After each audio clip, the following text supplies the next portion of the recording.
Good evening, Shiv, and good evening to my fellow panelists. Look, seeing the imbecility and ignorance, frankly, for a minute, one thought Rahul Gandhi has loaned his advisor to Donald Trump. First, their dead economy concurrence, when India is in fact the fastest growing large economy, posting highest ever Forex, exports, PMI, GST collection in Sensex, and now bringing in the term Brahmin. If it was an attempt to inject casteism and prop up internal fissures that Rahul Gandhi has been doing, I'm sorry it failed. Because none of the backs stuck with these dartboards are Brahmins but rather OBCs.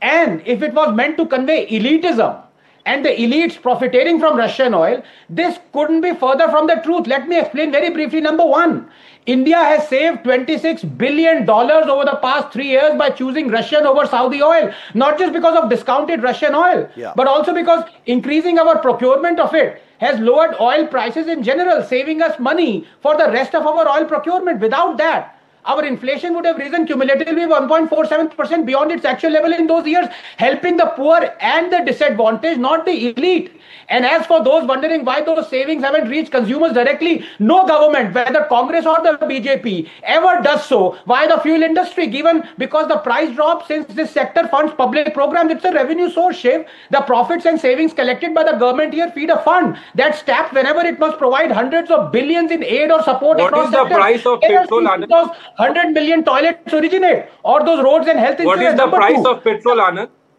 Now, 1 second, I'm just coming to that. I did not interrupt you. Number two, the Indian government has directly earned upwards of 5,000 crores from Reliance and Nayara as windfall for exporting refined Russian oil. The people who have profited from buying Russian oil are not elites, but ordinary Indians. And this is where, in its how ordinary Indian? What is the price of petrol? Please say what rubbish you say. Trump and his trailer trash band of illogical illiterates. Modi should be congratulated for not surrendering to a bully like Trump, but standing up to him and buying Russian oil, because this step has helped us. In fact, we have now increased 70 price has reached 110 and Modi is helping poor. If we secure the level of discount for the next year that Russia offered 2 years back, 24%, we'll actually neutralize the damage anticipated from these 50% Trump tariffs projected to be 0.3% of GDP by Goldman Sachs. And finally, 30 seconds, just to rub it in.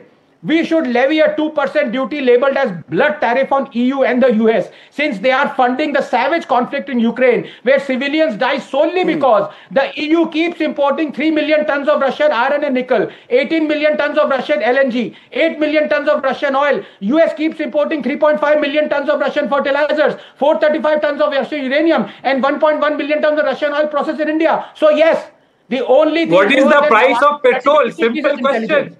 Enough to say, but even Rahul Gandhi has better advisors than Trump. Price has increased to 110. How does it help poor?